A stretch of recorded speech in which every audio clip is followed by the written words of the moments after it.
నమస్కారం అండి. ఈరోజు మనము దుబ్బన్న గారి పొలంలో ఉన్నాము. కార్లదిన్ని గ్రామము, ఎమిగనూరు మండలము, కర్నూలు జిల్లా.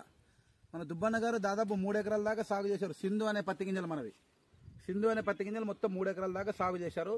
ఇప్పటికీ 85 నుంచి 90 రోజులు అయింటది. దగ్గర 85 నుంచి 90 రోజులు అయింటది. ఇప్పుడైతే బోల్ సెట్ అయింది. ఇక్కడ బోల్ సెట్ అయింది, మీరు కూడా చూసుకోవచ్చు. దాదాపు 55 నుంచి 60 కాయలు సెట్ అయినాయి. ఒక్కో స్క్వేర్ కి మినిమం 5 నుంచి 6 కాయలు సెట్ అయినాయి. మీరే చూసుకోవచ్చు స్క్వేర్ కూడా ఈజీగా. 1 2 3 4 5 6 1 2 3 4 5 6 ఇట్లా మనకి ఇక్కడి వరకే. దీంట్లో సింధులో ఉండే స్పెషాలిటీ ఏమంటే ప్లాంట్ కాడ నుంచి కింద నుంచి మధ్యలో వరకే దాదాపు 35 బోల్స్ సెట్ అయినాయి. 35 బోల్స్ సెట్ అయినాయి.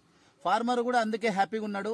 ఇది మంచి ఈల్డింగ్ వస్తుందని ఫార్మర్ కూడా ఆలోచిస్తున్నాడు, అవగాహన చేస్తున్నాడు.